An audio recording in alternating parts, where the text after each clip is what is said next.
eens hier. Lord, Lord, kom he's a hier. good boy. Hey, Lord, kom hier.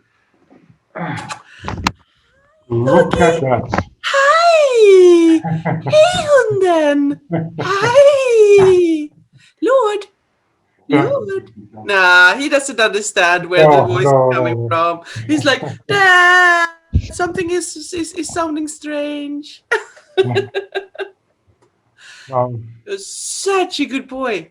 Yes, sometimes. Okay, so I already started recording because it goes automatically on when we. But I let's know. start with a proper interview, with a proper introduction. Yes, please. So, hi and welcome to Annoyed Kitten's Drachenwald Files, and today we are speaking to the very lovely Lord Aymar. Please introduce yourself. Oh, it is going to be a very short introduction. I'm from Trivium. I'm a member since 4 years, so quite a newbie still. Um, my big passion is cooking. I'm also very interested in martial arts, especially archery. And besides SEA, I do reenactment in Belgium too with a group of Templars. And that's in a nutshell who I am.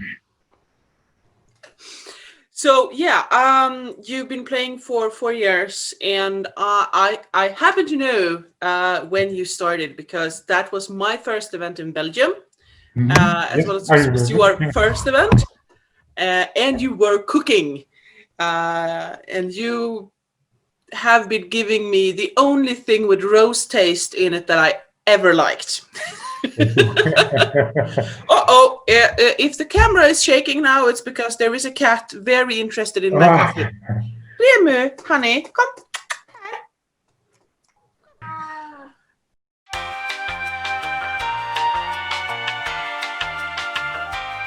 Sorry. What is the first memory that you have that like get you hooked on the hobby? Like, this is something I can continue doing.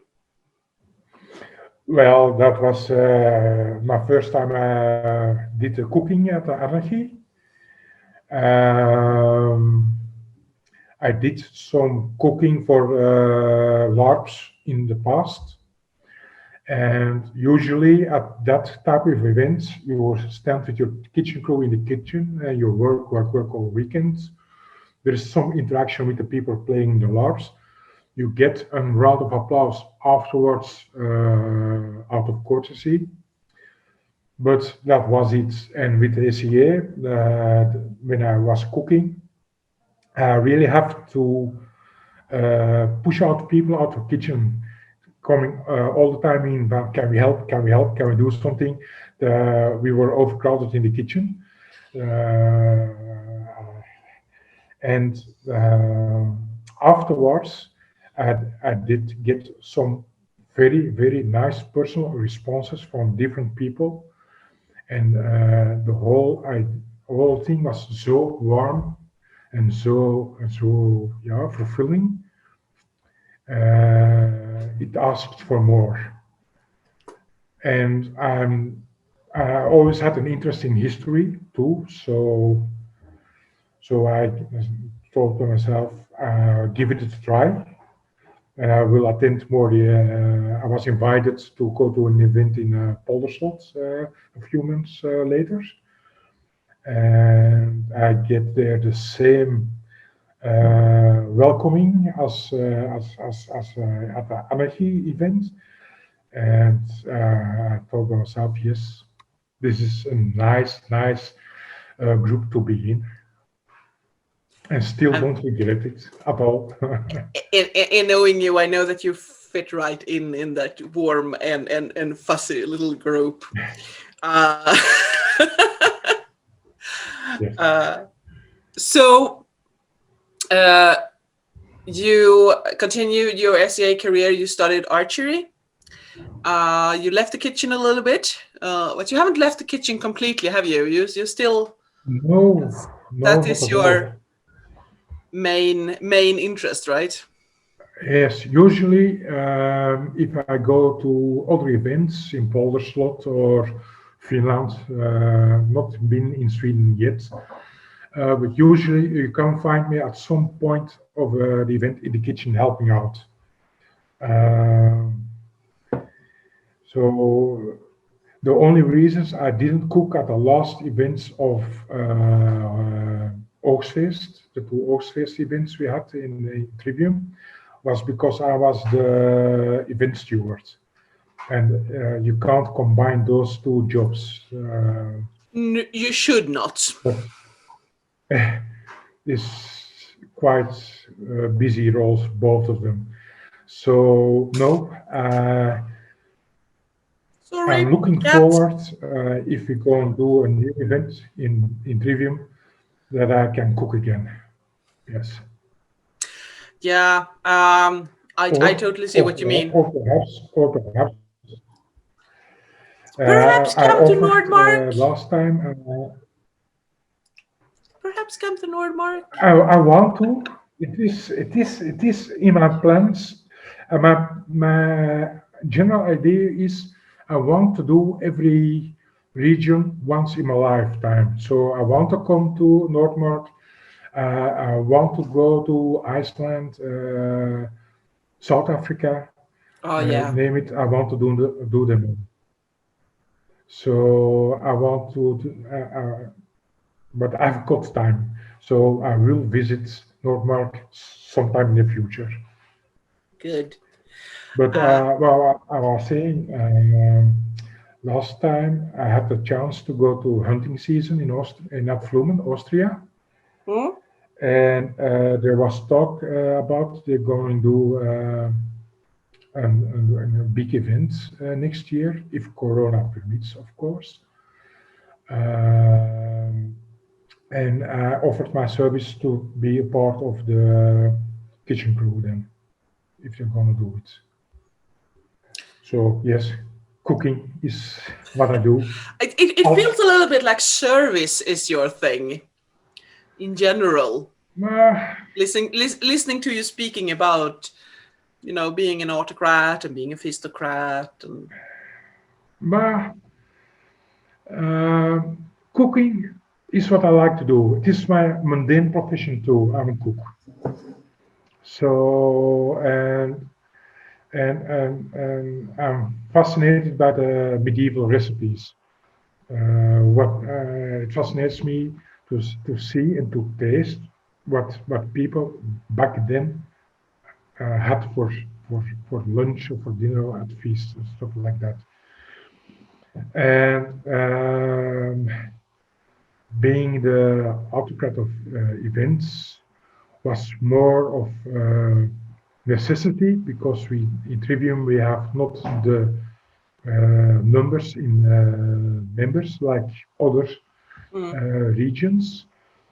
So it was either I organize it or nothing happens. So Yeah, I see, but still, speaking about Trivium, you're rather new as a group. mhm, You haven't been around that long, a couple of years. mhm, um, and you are a small shire, but you still seem to be very active. It feels like there is at least a small group of people that is doing a lot of things. Um, yes, so, yes.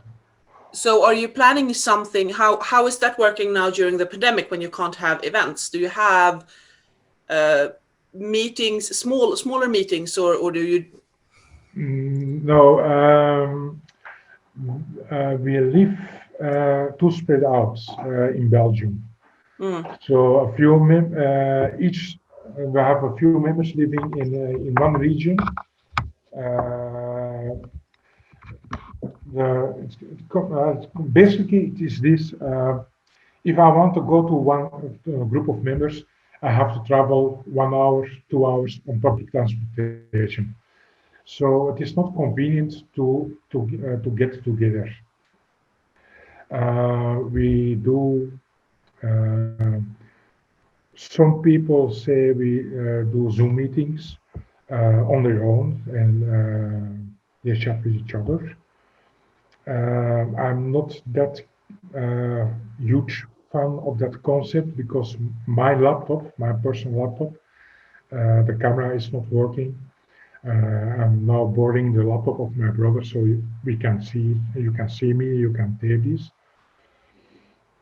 Um, but we had a child meeting online last weekend, and we decided to host a Trivium Tavern Zoom meetings. We did a first trial run last Friday, and hopefully next month we're gonna do that every month. And the next time we're gonna do it, we're gonna do it big. We're gonna put it in Drachenwald. We want to do it on open events. So I have an account. I've got a subscription at Zoom, so I can host 100 people. So, and we want to do that as long COVID reigns the scene. We're gonna try to be more active online with the time. So is Trivium planning something for the future, or is it just like, no, we just wait until this is over? Yeah, we can't do much now at the moment. Originally, we had a meeting, shared meeting, a few weeks before all hell broke loose with COVID, and we wanted to do. We had plans not to do an event this year, but to go to different medieval fairs and other events in Belgium for promoting ourselves. Let the people know in Belgium, hey, we are here too, and you can join us and participate with us in the hope in recruiting some new members. Alas, nothing happened this year, so we hope to do that next year, but things are looking grim for next year too. Yeah, I mean, we've been into this before in some interviews that being a history buff kind of means that, well, we know how pandemic goes a little bit if you look at it historically. And historically, it usually takes a couple of years with ups and downs. And yes, we have modern medicine now, but still, it will take some time before this is probably in total check. So that's sounding like you are not really into the online version of SEA right now, due to not liking the technology so much. Yeah, if my PC would work fine, I could meet people online on different meetings which occur now in Drachenwald. I wouldn't mind that at all, but I find it impolite and strange to sit there amongst all people with a black screen. Then it feels like a stalker. I think they would just be glad to hear your voice, but I can understand the feeling of it. So what are you doing to handle the SEA during this pandemic? Is it just waiting? Or do you do something else? Well, I have time to read a lot. I have a thick cookbook with medieval recipes from the Caliphate to plow through, which is a very interesting lecture.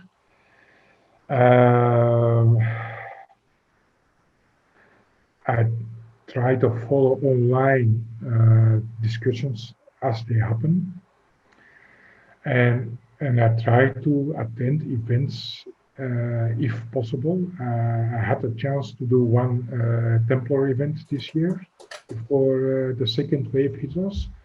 I had a chance to go to Atflumen this year. So if I can, I try to pick an event. And and now I'm concentrating yeah, on reading and online postings that happened and commenting on that and stuff like that. Yeah. So So speaking about something more fun than the very dreadful plague that we have, do you, during your 4 years, found a favorite event? One of those events that like you would rather not miss every year, if you could? um, yes, there is one.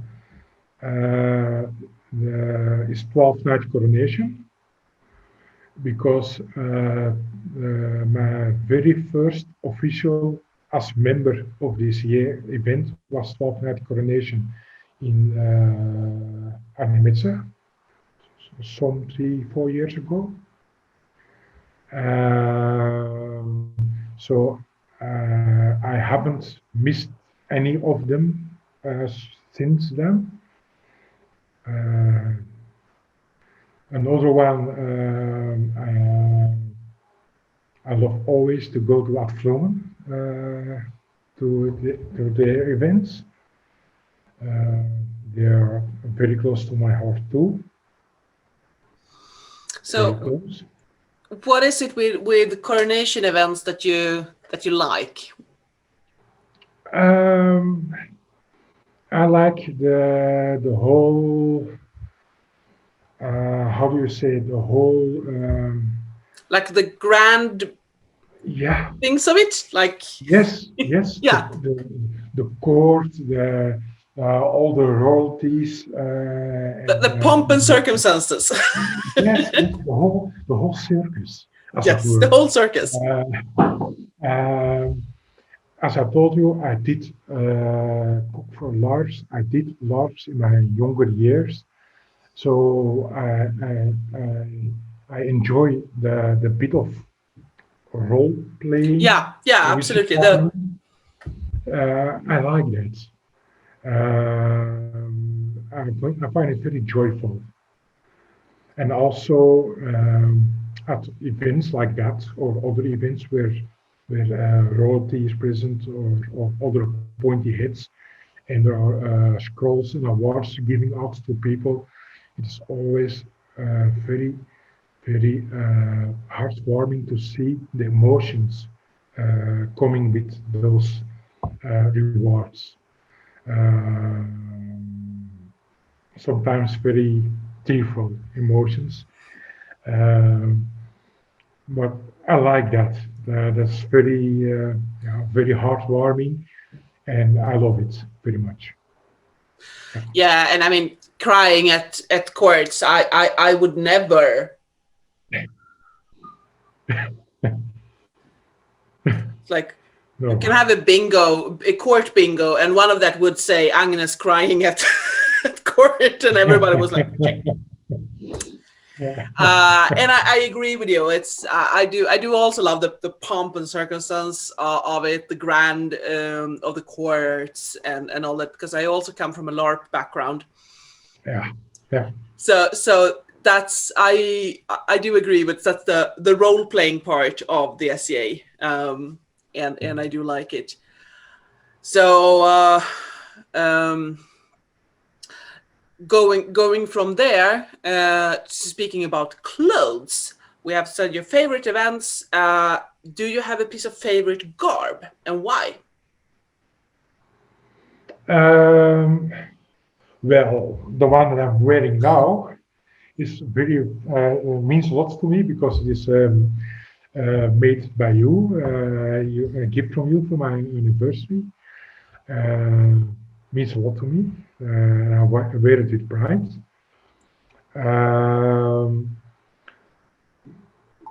My favorite period of time would be the 11th, 12th century. I don't know why exactly, but I don't see myself in a Roman toga, and I don't see myself in the fancy Renaissance costumes.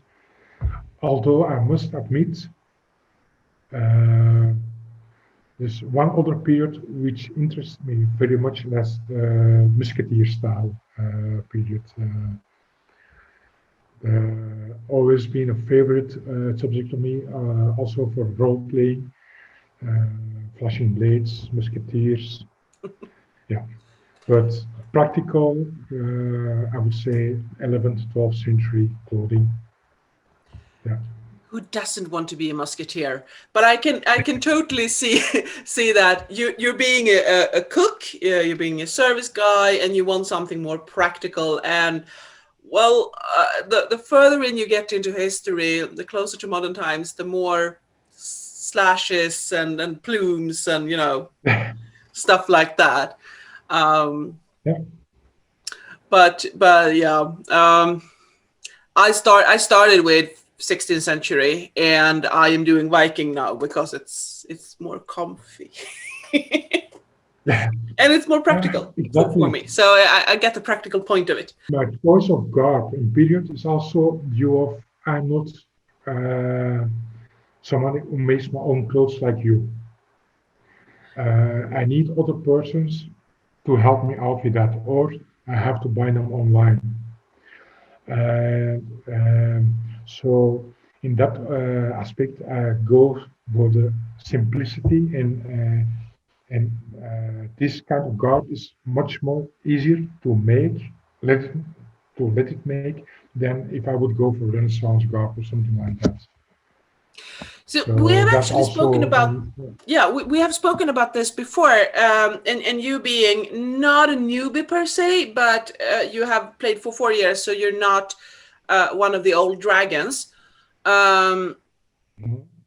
Coming into the SCA, we are speaking about when you come from a background where you're not used to sewing and making garb, that can feel like a threshold. Is that something you can recognize yourself in, that it was that the clothes was like hard? Um, Well, actually, not that much because I got very much of help of different people who did give me links to different websites where I can buy medieval clothes or medieval LARP clothing, which is mhm. all right for starters. Oh yes. And also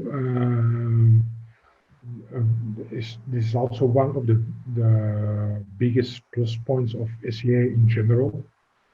Uh, they always told me in the very beginning that don't mind what your clothes look like, don't mind from where they come from. We don't judge you on that, and they didn't. No, that's Actually, very There good. were some people who came to me at different events and they said, I know you're starting stuff like this and I've got this tunic we don't use anymore. Perhaps you can use it. So um, that wasn't a huge step for me to take, really, the clothing aspect.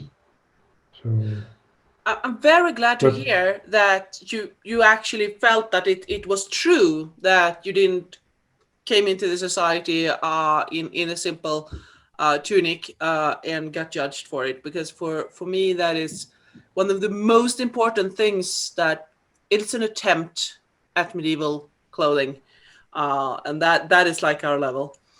um, mm, and I've seen you in your garb, and I think you have excellent garb, by the way, but uh, yeah, but but my feast guard, the tunic with the tree and the leaves embroidered, the person that made for me, it is stitched with a machine. It's not hand sewn. I don't care about that. It looks medieval, and for me that's good enough. I'm not a purist who says, well, oh no, everything has to be hand sewn and stuff like that. Uh, I, at events we cook in a modern kitchen and stuff like that. So if you can do that, then you can use a sewing machine to make your clothes too. That's my opinion. Yeah, and I think it's a very sensible opinion. It's not for everybody to like doing garb. I mean, to be honest, I don't care much for sewing either. I do it because I like pretty things. Uh, but that's not my main interest. And your main interest is clearly cooking and archery and stuff like that, not sewing. Yeah. So I think it's great that you kind of find a way to have comfy clothes without having to do all that work that you're actually not that interested in. Do you think that this could be a problem for people though? Like, have you experienced with other newcomers that they feel like they come into this room and, oh my God, people are having so much fancy clothing, and here I am in my very simple thing. Yeah. Um, I can imagine that can be come over very scary to people. Um there are lots of people who admire in this year of the clothes they wear, and I know that they made themselves. Um, I have a huge amount of respect for people who make their clothes by themselves. I respect any person who can do any arts, even is playing music or singing or calligraphy, you name it. I have huge respect for people who do that. And I can believe that I can come over as a very scary thing that you sit in a simple tunic you bought online and somebody sits beside you with all the dashing clothing of Renaissance with pearls and stitches and stuff like that. Yeah, it could be, but but that shouldn't be the feeling you have when you come at an event for the first time. If you come to an event as a first time as a newbie, the feeling you should have is of one feeling of a family who welcomes you as a newbie and helps you. So So, if there is newcomers to the SCA and they can't sew, they don't want to learn how to sew, and they can't sew. Well, don't want to learn how to sew, but you get what I mean by that's not their main interest. Do you see there is do you see a way to help these people? How can we help these people to get garb and come over that threshold? I'm not expecting you to have a clear answer on this because I'm just throwing it out here. It's just no, but I suppose that everybody has somehow, somewhere, been in contact with online shopping. Uh, if not for SEA, perhaps for LARP. I believe lots of SEAs have a LARP background. Um, so, like in my case, um, if somebody in Trivium would be joining us and say, well, I don't know how to make clothes, I don't know anyone, I'm sure I can help them out with useful links. You can buy their stuff, and there you can buy clothing or gear like belt pockets and stuff like that. So you can make a basic outfit, which is okay for an event. So no, um, I can imagine that somebody who is Googling the internet and comes across the SEA and sees all the pictures of all the people in the beautiful garbs, but those people are exposed in pictures.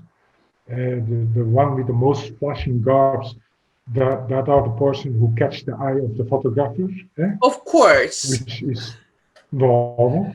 It's This, like why take photograph of the gray birds when you have the peacock? well, that's normal, and I don't mind that. But somebody who's googling the internet and sees those pictures, I can imagine that person would be intimidated by the level of looks of the garb. But it shouldn't be a problem at all for a newbie normally. So links. I'm trying to remember this because this is like this is could be good to Yeah. continue to discuss in other groups. Like we should have links on our website, and we should have Yeah. a buyer section or something like that. We do have a Yeah. lot of Facebook groups and stuff, Yeah. but not everybody has Facebook, and that might not be the best way to find stuff always. But going back to your LARP background a little bit, we were speaking about how you like the theater, the pomp and the grandiose of it all, and that's the role playing part. Does Mhm. this mean that you have a persona, a clear persona? Yes, I have a basic concept of a persona. It is not fully worked out yet because I want that my persona also can fit into the Templar reenactment I do. Um, so for that reason, I'm an 11th century person from Normandy, and I'm trying to find out a link I can use um, to that can be used in the SCA as in the Templar reenactment. Um, but I haven't worked it out full 100% yet. But that is a general idea of my persona at this point. Some old, at this point, an old Normandic knight who was or still is a Templar and likes to travel around the country. And maybe likes to cook Mhm. and be in the kitchen. Yes. Because it's kind of you. Cooking is you. Because I love to cook. I'm not a researcher. So lots of the discussions happening on Facebook or in other groups, when they're talking technical, uh, that's not my cup of tea because that's not my interest. My interest is purely cooking. I see what you mean. You're more like you want to do stuff than research and read about stuff. Yeah, yeah. The person I had a discussion with was very amazed and said, "But then you never get a laurel for cooking." I can say, "Okay, I don't, I don't care. It's not my interest." So uh, I love to cook. I like the recipes to try out the recipes and stuff like that. But I'm not into the science behind all that. So no. Question. When you cook mundanely, Mhm. because I do know that you like to cook off SEA too. I mean, it's your work, right? Do you often Mhm. follow recipes, or do you just go by a hunch? Like these things goes well together, so you just, or do you follow recipes? Um, it depends. Some dishes you have to follow the recipe or you're wrong. You don't make. If we make ossobuco at my work, you have to follow the recipe or you don't make ossobuco. Um, but if you make, for instance, spaghetti bolognese, you can fly with what you have and follow your inspiration. Technically, it isn't the bolognese sauce as it should be, but who cares? I like to put peas in my bolognese sauce and bacon and Mm. mushrooms. Uh, yes, it is all very tasty, but a classic bolognese sauce is just meat and tomato sauce, nothing more. This is me giving the hungry puppy eyes. Sounds really bacon. Why have I never thought about using bacon in my bolognese? I love bolognese. I love bacon. Okay, we're gonna talk more about that off camera. Why I'm asking about this is because when I read medieval recipes, uh, I get a feeling it's a lot of like listening to my mom when she was cooking. You never get like you take 1 deciliter of this, 1 liter of this, a teaspoon of that. It's more like you take this and you take that, and then you take like a hint of that and Yeah, a pinch of that. She never give you like strict recipes. Do you agree with this? Because yeah, it's it is. I always keep saying, I think it was for the recipe of the cherry torta I made at Archie. The recipe says make a good dough. What's a good dough? yeah. You can find different recipes for making dough for that kind of toaster you make, but what is a good dough? It's Yeah, open to exactly. And interpretation. this is just like listening to mom. It's like you just make it. Mhm. Yeah. But So how? I'm lucky. I'm lucky. I got the cooking background of school and the experience of work.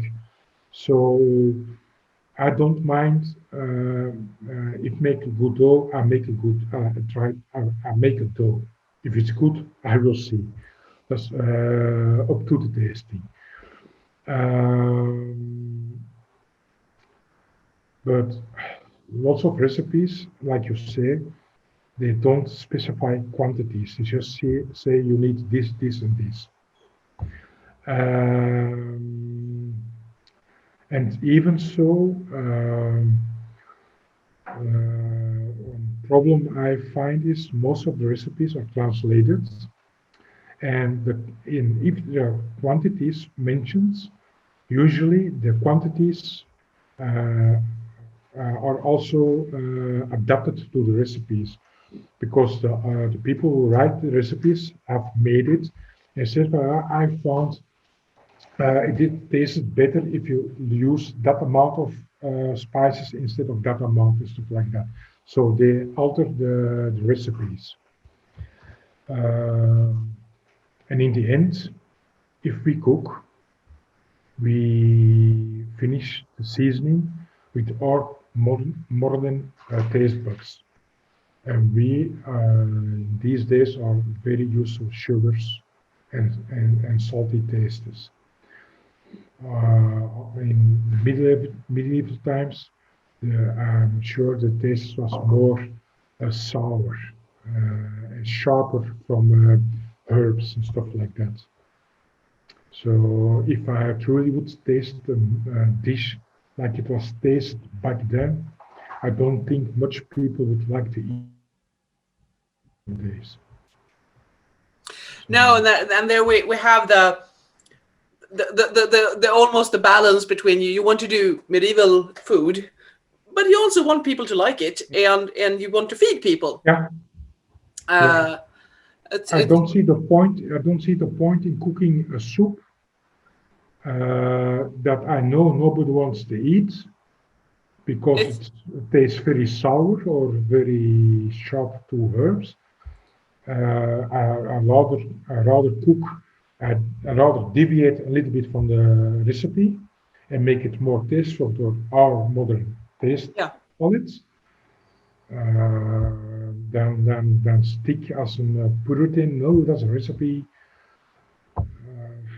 Yeah, because I mean, it's wasteful if you make food that Yeah, nobody wants to eat. yeah, it is. I can see how you can make that soup tasting sour and being very like this is probably what it actually tastes like if you do it for a competition or an art and science Yeah, display, yeah. For uh, example, but not when but, you're actually cooking to feed yeah. people. Or if I would say, well, I would invite some people as here members, and I say, well, look, I want to cook something strictly to the letter of the recipe. Would you give it a try? Then you know in advance that it might be taste strange, and that's for a small group. So if you don't like it, you don't waste much food. Yeah. Yeah. So I have no more questions. I love talking food with you, but I'm just gonna give you the hungry puppy eyes. Um, I long for your food again, Aymar. It's been too long. Yeah, Um, it is.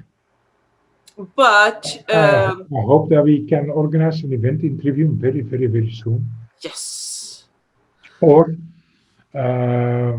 if all goes ahead, I thought at Flume, and I can't give any details because I don't know how much is officially already in order. But at Flume is planning on doing a certain kind of kingdom event, level event. Which one I don't know, but I offered my service anyhow for that event. So if you can make it, if it goes, and you can make it to that event. I really would love to visit Adflumen. I have never been to Adflumen. Oh, okay, you And should. every time there has been an event there that I was planning to go on, something had happened and I had to cancel. So Yeah, it's gone troll in it. yeah. But with that said, yes, I am doing. I so want to go to Adflumen. So let's hope for that. And if you don't have anything like, hey, wait, you forgot to ask me about this. No, no, no, no, no, no, no. No? I think we have covered most stuff. Yeah, I think so. Yeah, So I'm gonna say thank you so much for doing this. It's yes, always a pleasure to speak with you and meet you, even if it's online. And I'm gonna likewise. say bye to the camera. Yeah. Uh, Goodbye. Goodbye.